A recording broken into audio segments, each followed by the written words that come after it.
Get ready, get set for the best movie and pop culture talk in the universe. It's the Good Brothers on Mercado Airwaves with your hosts, Alex Mercado and Mike Mercado. Welcome back to another episode of the Good Brothers. I'm Alex, that's Mike. Alex, Mike, we are the bestest brothers in the Chicagoland area, in the Illinois area, the United States area, the world area, the universe area, the galaxy area, and the Pigverse area. Mike, say hi to the folks. Hi, folks. Mike, Good Brother. How you doing? Welcome back to the show. I had to do a second recording into our first recording, so I feel like I haven't seen you in You forever. know what? It's always hard, and we figured out after 4 years, we've always changed our recording date or release date, and at this point, news is always going to come up. Sometimes it's important enough, like it was last week, to send you back and just get it out there. Sometimes we're like, listen, we'll eat it and we'll talk about it next day. We've learned everyone deals with it. There's, especially with pop culture stuff, where there's always news or there's never news. It's never in the middle. So, well, we have some actual new news to talk about today, Good Brother, along with some other stuff that I just want to get your thoughts. I only want to talk about the boys. Absolutely. But before we get into that review, let's talk about the biggest major news that dropped in the industry. We haven't had a lot of pre-production news of things kind of going into movement because of coronavirus, COVID-19 going on and hitting the movie theaters. But we did have some interesting news. The Lion King follow-up will be directed by Moonlight director Barry Jenkins for Walt Disney. And this is coming off of the last few weeks. You and I have had some heated debates about the future of these remakes of these major classics. We've seen Mulan, which was such a major project for Disney, eventually be put on Disney Plus because of circumstances. We don't know what's going to happen with some of these other release dates. One of them I'll get your thoughts on in a little bit in the show, but specifically this one.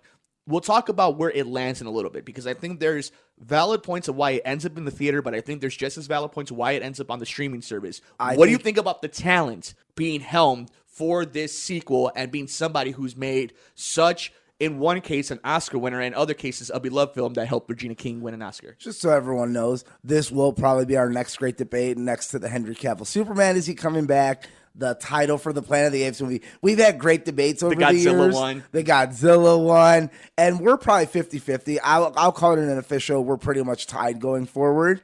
So back to your question. Great choice in director. I think it's really appropriate for the culture of what this movie needs to be with the cast that it has. The rumors are right now, we don't know if it's necessarily, if it's going to follow the sequel the anime did, if it's going to kind of do its own thing. Regardless, I think this is a good choice. I think it was smart because regardless of who was directing, you took a $1.6 billion movie, which is a huge success. Whether critically it was, I think the bigger issue was critically it wasn't taken that well. This is the move you do then. So you said, okay, we know it can make money. You didn't like it critically. Okay, Jon Favreau maybe is a little too white bread for you in this type of style. Okay, well, how about we get you the guy that did Moonlight and If Beale Street Could Talk? Like one of our best young up-and-coming black male directors. What if we do that? And you saw how fast these critics turned around. Yeah, it was such a smart move. Mm-hmm. Good on Disney. And Disney has been this year really showing us they can make smart moves. Yeah, they've had a couple misses with what they decided to release and not release. But at the end of the day, I would say they're having probably one of the most successful years when it comes to putting the right people in place, making the right choices money-wise and review-wise, putting Onward here and releasing this here and, putting Soul straight to this, but moving some movies to next year. I think they've made a lot of great choices, and this is another one on top of that. I think it's a great choice when it comes to a hire. I think it's a great choice when it comes to talent. I think Lion King 2 is going to surpass Lion King 1. We love $2 billion, maybe. We love JF. We love what he did with, obviously, the Iron Man stuff. We loved how he's helped helm. He needs to take over Star Wars at this point. More than anything, he needs to jump into the Star Wars universe. I love what he's done over with the help with the Mandalorian. Mm-hmm. Awesome. I like no disrespect to him. This was not the movie for him. What Lion King could have done for the culture, and I just don't mean the black culture, for culture. Yeah. Could have been so amazing. And having this type of talent with Barry jump in is awesome. I still believe, just because you and I and the internet fans and some of the people in the industry love this talent, we love the eye that this guy has for filmmaking, does not mean mainstream media. While Moonlight, successful and was big in its moment when it won the Oscar, also pretty famous for the mess up that happened. Yeah. So part of it goes into that. How much is it beloved all these years later? Just a few years later at this point. I think, sure, within our community. I'm not talking within amongst pop reviewers. culture. Yes, amongst reviewers. Oh, pop culture? I think your argument goes to, is there a director nowadays that really sells? I don't think Jon Favreau is either. I think, again, unless you're a hardcore Star Wars nerd. Yes. Is there a director, even to this day, like look at Christopher Nolan. Christopher Nolan kind of just proved you can be a big name and still not sell tickets. But here's the difference. You're right. But here's the difference. Tenet was never going to be on a streaming service. I still believe Lion King has the potential to be on the streaming service. I think you're completely crazy. Now, they will push this movie 10 years before they put it on a streaming service. But this is the only difference. If they make this movie and Disney believes in it, and not just like it'll make another $1.6 billion, which you never sneeze on, but if they believe in it enough, where not only it will bring them money, and it's more important to them, the money and accolades that would come with it, opposed to trying to get people to subscribe to their service, that's when you know how much they believe in this movie. But I think we're crazy to think that they're just as invested, and they would be, in let's say $1.5 billion, because that's a $2 billion movie if it's critical smash hit. You get some good reviews, that's $2 billion. That's easily. But we don't know the state of movies. We don't know the state of movie theaters, how important it's going to be to Disney to make sure that Disney Plus streaming service has as much strength on it. So now, even more deeper with all these new COVID cases and everything that's happening with these closures, I think it's more than likely that you put as much strength on the backbone that you own, that you have every single stake in. And I think that is an X factor when it comes to a movie like this being released. I think the biggest thing we have to consider for, let's say, Tenet, for example, it's made about 400 million, I believe. I think it needs to make about another 100 plus to break even. Here's the biggest issue that we're seeing now. It wasn't open indoor movie theaters in California or New York. They are just recently starting to open up to small capacity. I think you're going to start seeing that more often because even though the numbers are still going up, I think that at this point we've mishandled as a country so much where we have to keep opening at this point, and it is going to be one of those like the other countries kind of did of you need to make your own decisions. But yes, would that have made a difference? Of course it will. California and New York are the top two busiest movie-going things. So the biggest release it really had was Chicago. And Chicago was limited. And Chicago was super limited. Yeah. So I think that explains Tenet. I do think Disney has come out, and Disney can obviously change their mind. They've done it 20 times this year. They've come out and said, listen, some movies can go to Plus, and we're okay with the animated movies going to Disney Plus. Mulan was a big failure. It was a big drop the ball. Would they have made more money in theater? Maybe. Probably not. I don't know. The bigger issue of that maybe was the $30 charge instead of a normal $19.99. Sure. They've already pretty much announced, hey, we rather move these movies and wait for them to be open in theater. They already did it with Black Widow. They're already doing it with their big Pixar animated for next year. So it seems very, very, is there a 1% chance? Of course, Mike, but it seems very unrealistic to assume they'll put a movie like The Lion King or an Aladdin sequel on Disney Plus. We're not talking about Mulan, which already went in with the stigma of, oh, you took out the best parts of it, there's no music, and we're in a pandemic, compared to, okay, we don't have to think about this for 2 more years, guys. In 2 years, no offense, if movie theaters aren't open, there's a bigger issue in our country than making movies. Who knows if they're even open in That's 2 what years. I'm saying. But no offense, at that point, Disney will buy their own theaters. Maybe. So that's what I'm saying. I'm like, the idea of that, I would bet any amount of money. I am 100% sure that we will see the Aladdin sequel, the Lion King sequel in a theater. Now, is that an AMC owned by Disney? Possibly in 2 years. Maybe that's what happens, is that now the big companies are buying their own theater. And when you go to a theater, it's 7 Disney movies and nothing else. But I can't acknowledge that there's a percent that The Lion King 2, a $1.6 billion film with Barry Jenkins, doesn't get released in theaters, man. So just as, a counter to it, Disney had all those accolades, made all that money, the equivalent of it in the 90s. And what did they do with every single sequel of those? They were all in on the VHS market. They were all in on the Disney Vault. So instead of releasing Lion King 2 in the movie theaters and dominating like they did in Lion King 1, or doing the same thing what they did in Aladdin and doing it for Aladdin 2, straight to VHS for a reason. When they believe in a market, when they believe in owning the IP, they go all in on it. And they own Disney Plus. So unless they do buy movie theaters, which is a possibility, it's Disney, very strong. But until they do that, I would concede to your point of only one thing. If they do decide it, it's a system that isn't in place yet. perhaps. So it's a system that we don't know about yet. If we're going off what we know right now, the system, it's impossible. It's almost obnoxious to think about it. But you are correct. If they find out, hey, we found the math. This is the number they're willing to pay. This is where TVs are. You are correct in that.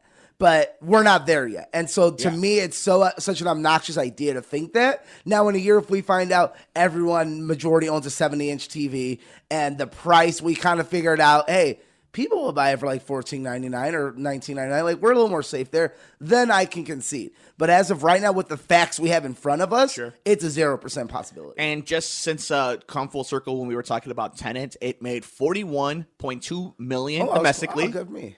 $243 million internationally, which gives it a total worldwide of $284 million. It opened up in 2,930 theaters, and its opening weekend was $20 million. It's my favorite movie of the year still. I hope it gets a little Oscar love and a re-release, obviously. I can't wait to buy this movie. Yeah.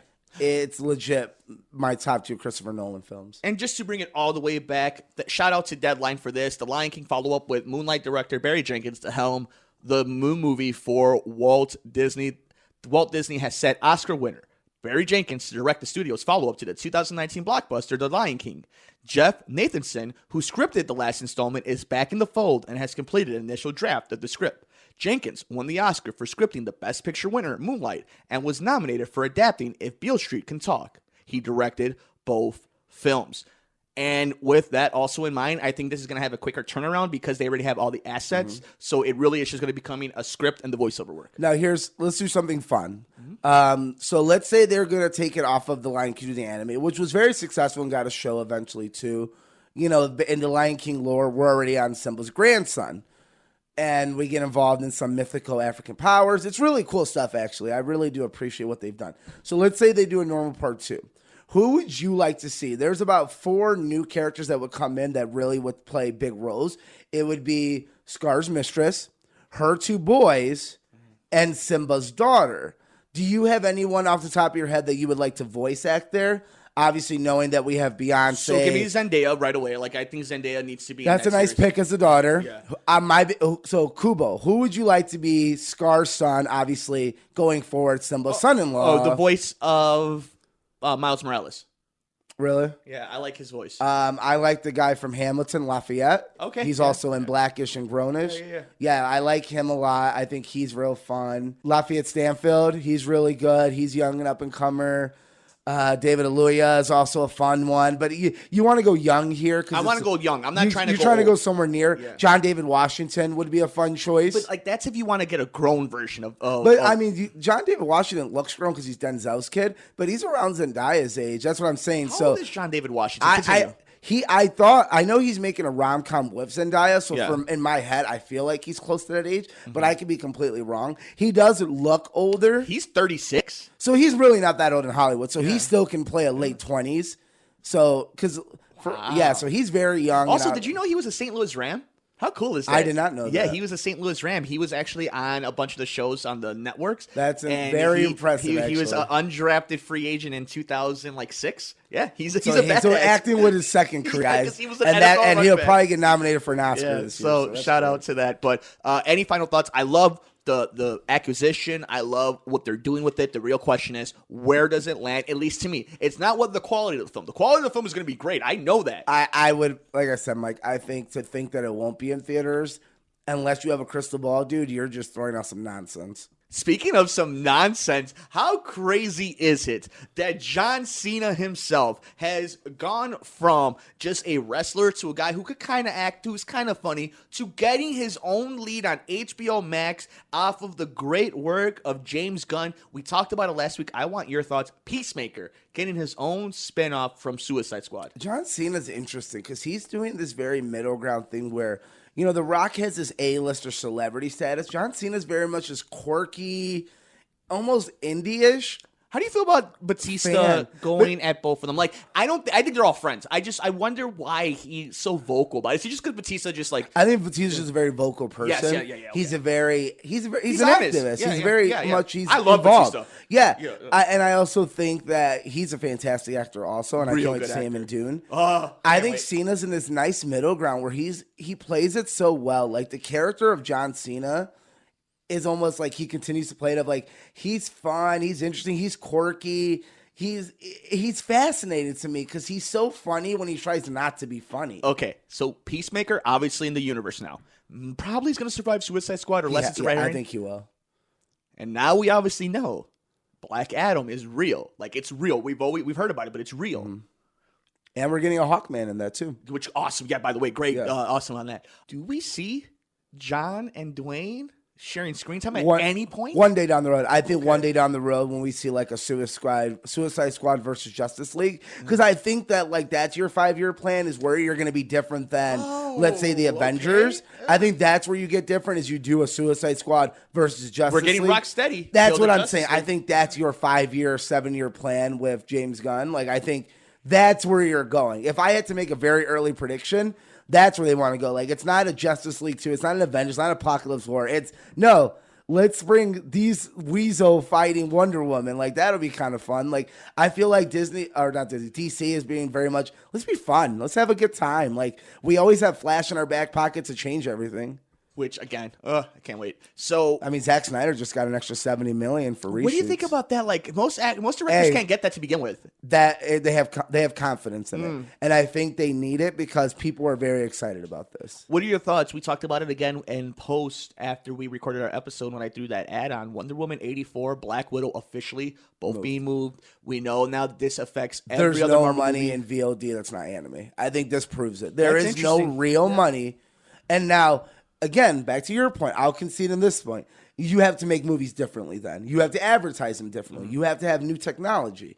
But when it comes to films that are already made, like The Fast and the Furious and Wonder Woman and that, they realize we won't make any money. We have to push it. We have to wait. And that's smart. It saves you a lot of pressure taking it out of this year because you know this year's almost a wash. It's a wash. Even December was a wash. Like now that we're 2 months behind, we're like, man, like December, like I know December back in, August kind of seemed like a thing, but now that we're in October pretty much, it really isn't a thing. Wonder Woman 84 and Black Widow are two huge films.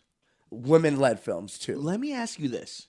If it was December, like some of these movies were supposed to come out, if Star Wars, an episodic Star Wars... They would have pushed it to me. You think so? Yep. Interesting. Yep. Because there's no money. Tenet and Mulan proved there's no money in either. With already made films that have a budget. Like I said, going forward, beside anime, if you decide, okay, we have to make movies for less money. Like, look at King of Staten Island and all those movies. Like, those movies make money because they didn't cost any money. Anything, yeah. Anything that's already been made or in production has to be released in theater.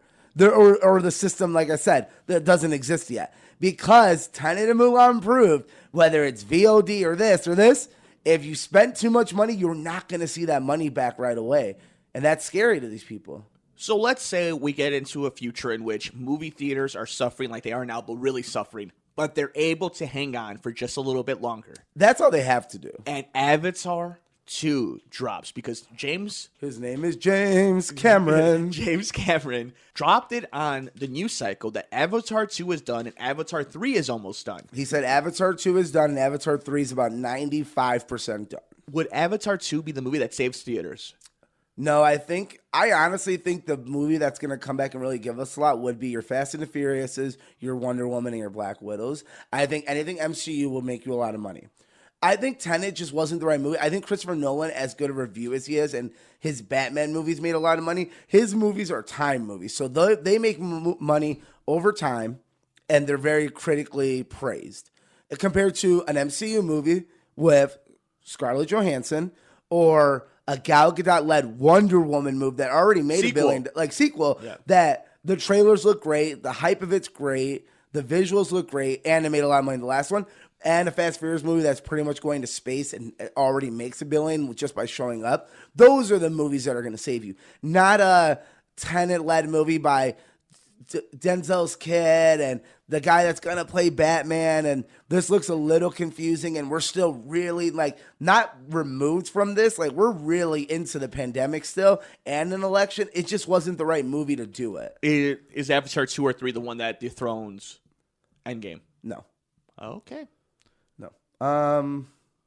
No. What is the movie? You know what? Maybe Avatar 2 if it gets really good reviews.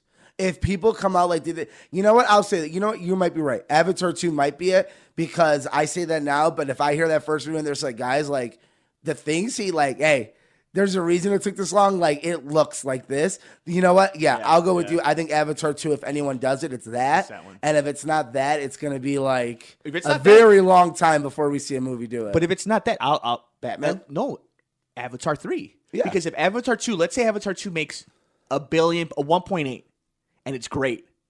The hype for Avatar 3 like right away, would be the thing that would almost like an Endgame Infinity War thing. Exactly. I think that's how it does it. But with that, we stop predicting whether the future of box office is because we don't know what's happening in movie theaters. I mean, look at it. It's changed every few weeks as is. And speaking of changing every week as is, we have a WWE pay-per-view, or at the very least, an NXT pay-per-view. But before we get into that, let's get into Clash of Champions. It really was a two-match show and a one-moment show they always with have good a matches. Good show randomly like that. So the best match of the night was the ladder match. The best story of the night was Roman Reigns. The best moments was probably the best moment Ric Flair driving an ambulance. Is Sasha Banks and Bayley. It was all good. I liked the pay-per-view a lot. Our predictions were pretty much spot on.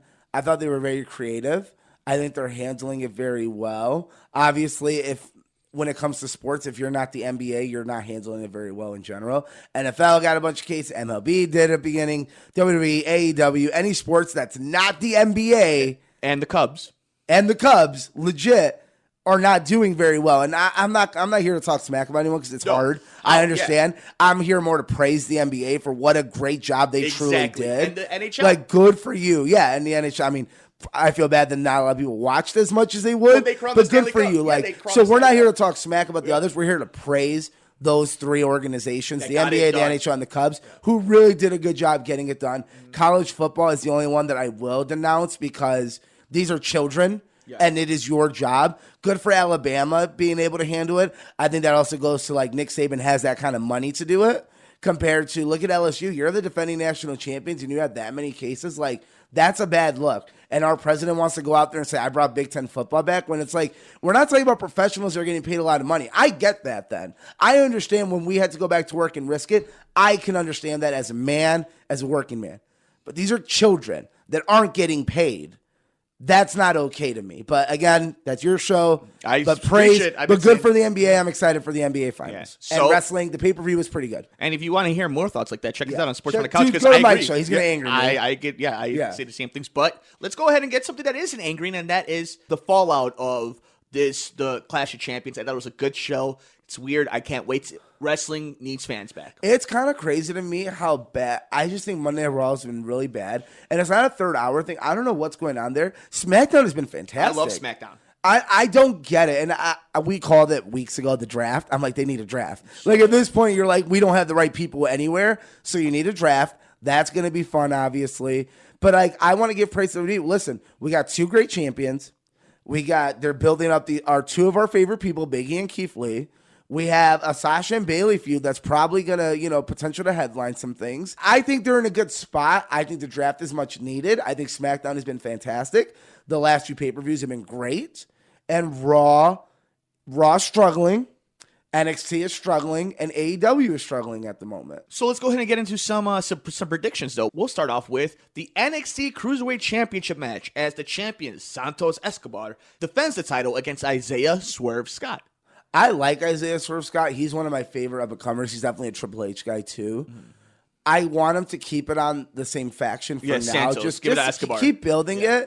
But I do like Isaiah Swerve, so if he did win, I would not be upset. Yeah, I love Killshot, but he's great. He really is great. Like, he's got a lot of... But, it's NXT. They got time. Yeah. So we're going both with Escobar holding on to the championship. Yeah. Kushida versus Velveteen Dream. Velveteen Dream. Yeah, they're gonna keep shoving that down our throats unless if Kushida wins, That's something you got to keep your eye on. If Kushida wins, then they're going to be done with Velveteen Dream soon. Yeah. If Velveteen Dream wins, then you have to acknowledge we don't care what you feel. Yeah.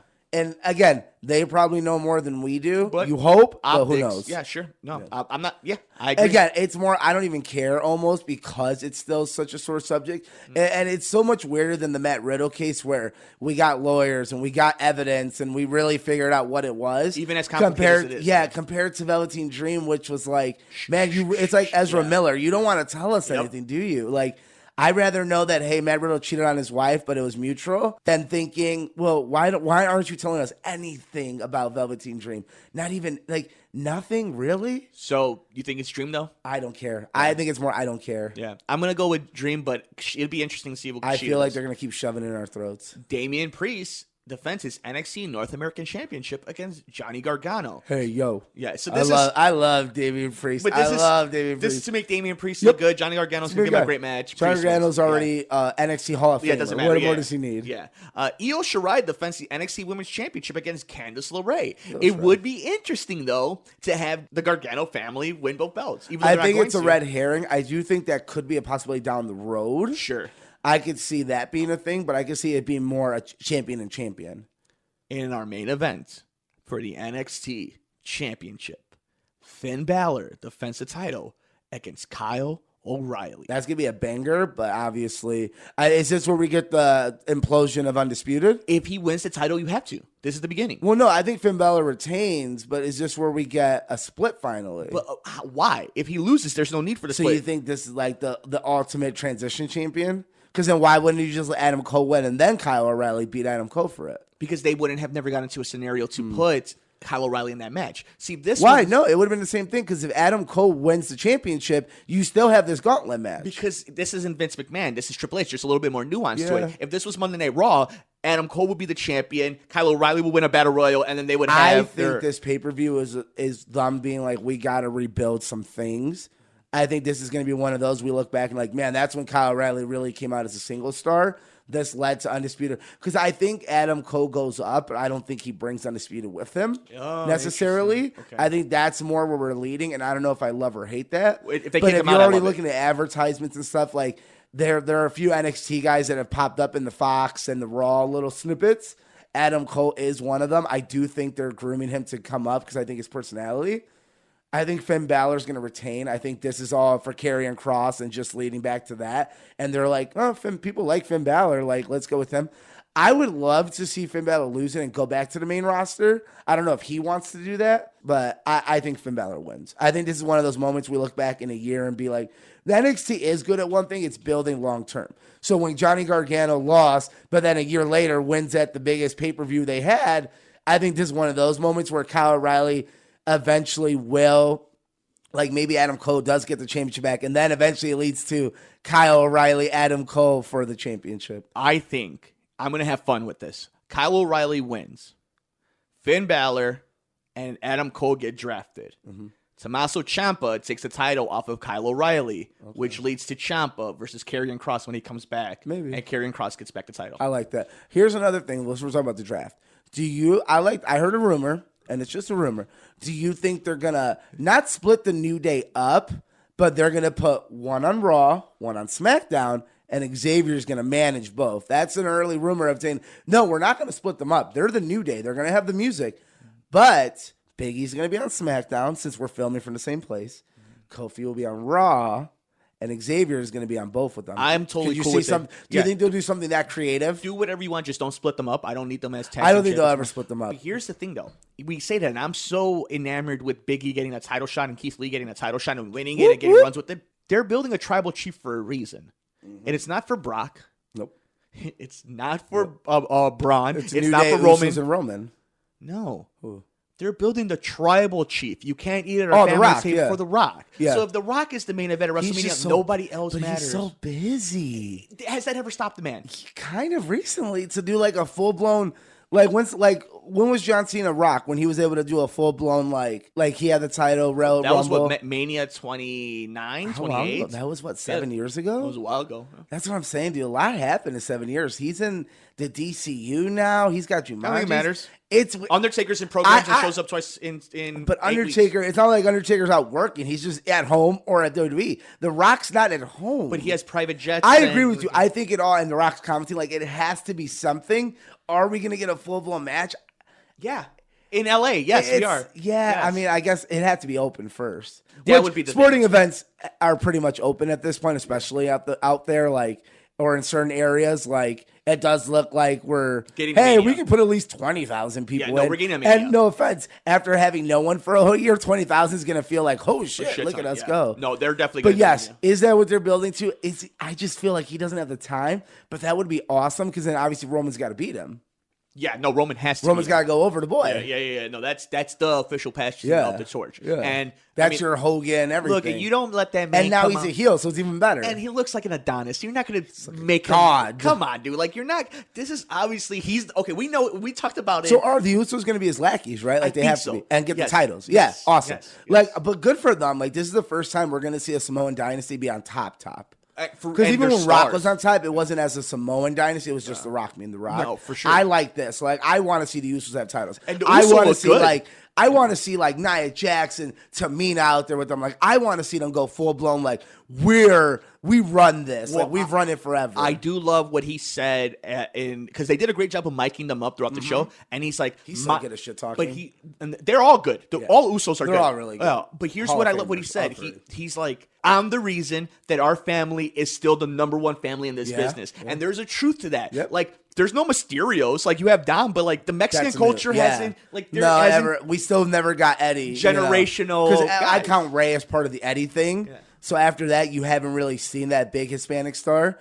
You are seeing a rise in the African American star, which is good. But again, these people who were so involved, it's a great story because like they invented wrestling, like the Chief and the Chief, Wild yeah. Samoans and Rikishi, like. There was these big people, and then The Umaga. Rock, but they never sold The Rock as the Islander champion. Now they're selling Roman Now as like, no, like I'm doing it with pride. Look at our tattoos. Like they're making it a statement. No, The Rock made it an island thing when he decided it was an island Yeah. thing. No, that he was going to promote the Samoan thing. He's like, no, because Rocky Maivia was the Samoan kid. Like that wasn't. but not as much as Roman Reigns necessarily. Like I think they're really gonna push hard Roman on Reigns, that. but not in Roman Reigns in the Shield. It Yeah. wasn't until Roman Reigns went into the singles that Exactly. they're like, all right, we're going to lean into the Samoan dynasty. Having like we Paul, have. it's just great stuff. Like I said, SmackDown's great right now. Like when you have the Fiend doing great stuff as a secondary story, that's awesome. And when it comes to Drew, I would love for it to be Keith Lee. I would love for it to be Big E.